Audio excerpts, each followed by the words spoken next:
The one and only Dr. Bret Scher. It was amazing speaker, podcaster. Before we jump on, though, I want everybody to hook up on metabolichealthsummit.com for your virtual tickets. Day 2 has been incredible when we've talked about mental health, cancer, all these enlightening talks that have taken place. And Bret, I gotta say, you've been a pure inspiration.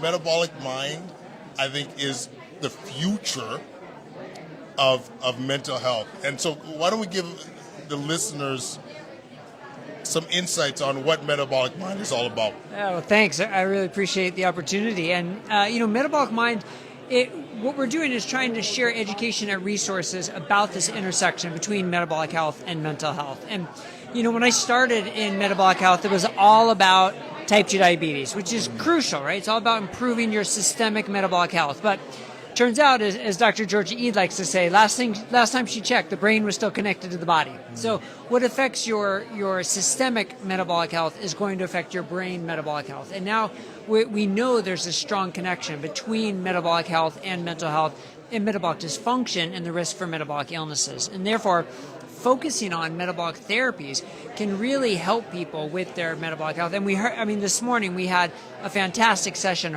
hearing from Matt Bazuki about his, incredible journey and just inspiring journey of what ketogenic therapy has done for him. And Dr. Ian Campbell, same thing with the personal experience and then leading him to finish a pilot trial and go even further to start designing more trials. So the research is coming, the clinical experience, the personal experience is already there. And what we're trying to do is just get the information out there so many people will learn about it and be able to transform their lives. I think this is huge. I think this is huge because the more tools, the better. Yeah. We know that mental health, that's the next pandemic. If I'm being honest, the metabolic issues, whether it's our youth, whether it's in our general population, is mounting. Yeah. And we need all the tools at our disposal. And this is exciting to me because it's something that, I don't want to say it's simple because, trying a ketogenic diet, for example, could be quite challenging for some, but it's possible. It's another tool in our arsenal. Yeah. So since starting Metabolic Mind, how many of these stories are you hearing? Do people come to you with these transformational stories from their metabolic side? Yeah, that's what's so just inspiring about what we do is to hear people come forward and share their stories and share how so many were hopeless. That's the word we hear over and over again, hopeless. And then as they come through the other side with ketogenic therapies and metabolic, more broad stroke metabolic therapies as well. It's I never thought I would have this life back again. And that, it's just so inspiring. But yet at the same time, there's a sense of frustration too, because we also hear from people saying, I want to try this, but how do I get started? My doctor doesn't know anything about it. My therapist doesn't know anything about it. So, just like reaching the general public, we have to reach the clinicians as well. And that's where we're so thankful to have Dr. Chris Palmer, Dr. Georgia Ede, Dr. Shivani Sethi, people who can speak the language of the psychiatrist so they can really understand it. And Nicole Laurent, who has a training course for therapists.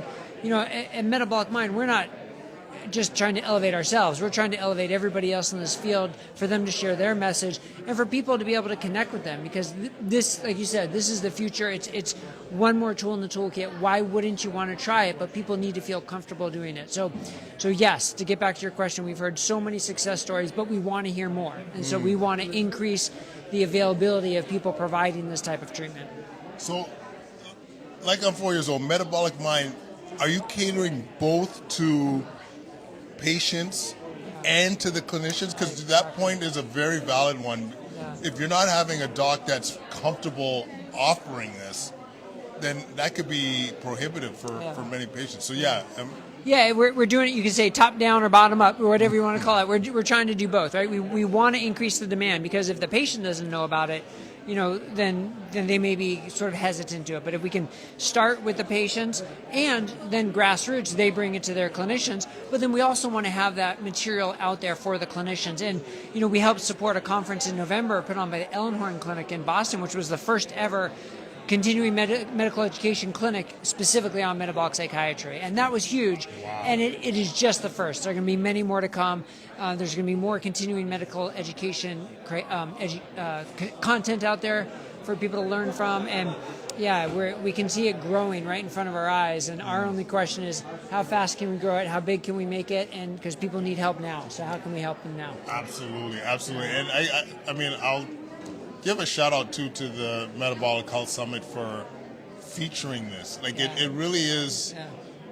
Like I said, it's so important. It's timely. It's what people need now is those options, more tools in the toolkit, and all these steps are adding to the awareness. So I want to give all the organizers a shout out for landing this. Absolutely. So, how do people learn more? Where do they learn more about Metabolic Mind, and where do they hear the podcast? I'm excited to hear about the Metabolic Mind podcast. I'll say this: he is like the most natural podcast host I've been on.